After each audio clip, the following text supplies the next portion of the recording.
Welcome back. For this question, we have a fun little practice with something called the invariant interval, and we get to see what events might actually look like, as far as space-like, time-like, light-like, etc. We'll talk about that as we get into it. So, for this question, we have part A. Event A happens at point xa equal 5, ya equal 3, and za equals 0. So we're just in the xy plane. Cool. And at time ta given by cta equal 15. Event B occurs at, we have 10, 8, 0, and ctb equals 5, both in system S. 1. What is the invariant interval between A and B? 2. Is there an inertial system in which they occur simultaneously?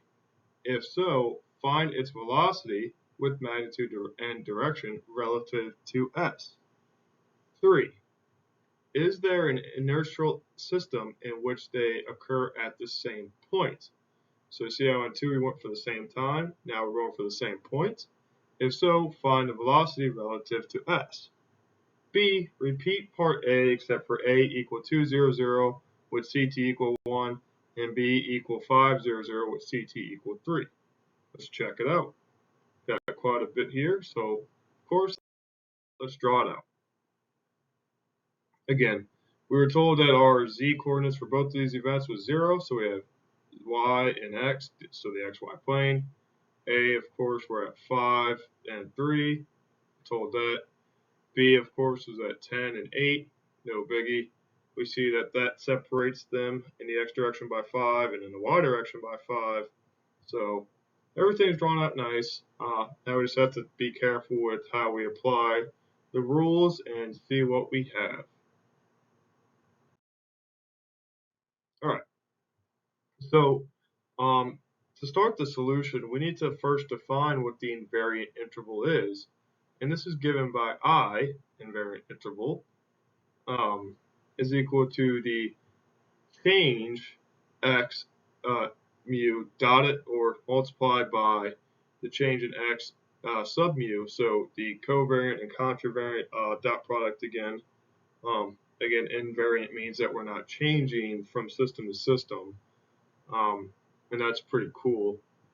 So what this actually says is that what we have is a square of, again, negative, because in order to switch from an upper index to a lower index or lower to upper, we have a cost of a minus sign. So this is the same thing as, so this is delta x superscript mu times delta x superscript mu, but we have to throw in a minus sign. So we'll talk about that, and you can see the lecture notes if you need to for these. But this being said, delta x naught, delta x1, delta x2, delta x3. This is the time or temporal coordinate, x, y, and z. Pretty easy there, I would say. That being said, in A1, for this system, we know the four vectors are, we know what they are, so we have I equal negative c squared delta t squared, since we have ta and tb, and we're just taking their separation and squaring them. And then we have delta x squared, delta y squared, and delta z squared. Cool, not a problem. We were told that A was at 5, CTA is equal to 5, so we divide over, or B, I can't remember. But either way, so we just divide the C over, so we have just the time element. So we get 5 minus 15, again squared, since we're taking the difference squared. And then the difference in x position, so B minus A and a y. And then, of course, Z was 0 and 0, no big deal. So 5 minus 15 gives us a negative 10, but since it's squared, we get 100. And of course, the c squared cancels with the c squared. And this is how our time being a zero component works out so well when we multiply by c's, because the c's end up canceling like this, and we like that. Moving forward, 10 minus 5 gives us 5. 5 squared, 25. 8 minus 3 gives us 5, so 5 squared, 25. If you recall on the diagram, our change in x was 5, our change in y was 5, so 5 squared, easy enough. but still we have a negative 100 plus 50 gives us a negative 50. Alright, so since we are at negative 50, we can compare to what the events are from this interval. Are they space-like, time-like, light-like? And so for part 2, the answer to the question is no. In such a system, the invariant of t bar would equal 0, so I would have to be greater than 0, but it's not in this case. It's negative. It's less than 0.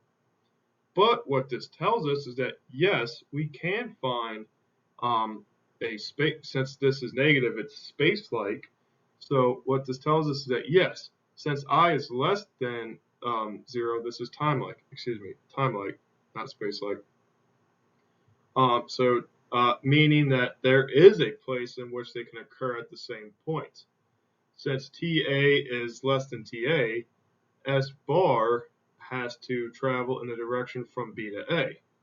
So kind of a hiccup, so to speak, whenever you're classifying the invariant intervals. Time-like means that we can happen at the same place. Space-like means that we can happen at the same time. And I would reference some of the relativity notes that we have on this, and even go deeper stuff in it. So this is a whole new language, and we have to be careful with how we use it.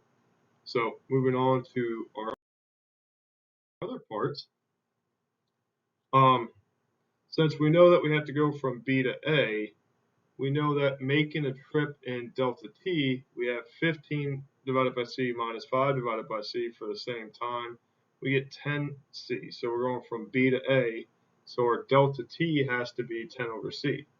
Similarly, we know the change in coordinates are delta x equal negative 5 from B to A and delta y from B to A. So just be careful there. That being said, the negatives come in, and we see what the velocity has to be. That's a c over 2, and the x and the y, both negative. Totally cool. So note here that v squared over c squared equals 1/4, so that gives us a 1/2. So v equals c over square root of 2 is safely less than c, so we don't have to worry about going over it. So we're actually in the right kind of situation here. As for part B, we have to do the same thing except for a new coordinate system, and so we just show the word for the invariant interval, and this is time. It's positive. So since it's positive, this is space-like. So yes, we can find a place or an inertial system that happens at the same time. So by the Lorentz transformation, delta of CT bar is equal to gamma delta CT minus beta delta x. That's just the Lorentz transformation of the 0th coordinate. And we want delta T bar equals 0, so we happen at the same time. That's what the invariant part would be. So if we set that equal to 0, we see that 0 divided by gamma is still 0. So we're really just looking at what the inside of this bracket is. Hence, delta CT is equal to beta delta x, where beta is equal to delta CT over delta x. But we know that beta is equal to V over C. So now we can just plug everything in that we know. CTB minus CTA over XB minus XA.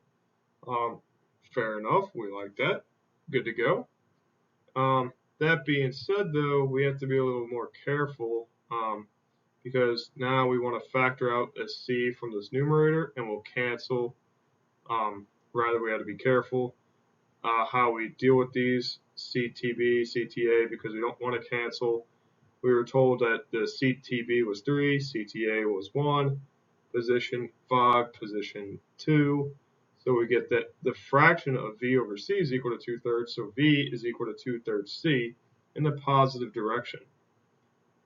So if it is space-like, it's not going to be time-like. And so our variant is delta x equal delta y equal delta z equals 0. So I would be less than 0, which it isn't. But nonetheless, good practice with this, and clearly we have to be very careful and scrupulous about these definitions because it is not going to get any easier, and we will just be careful moving forward.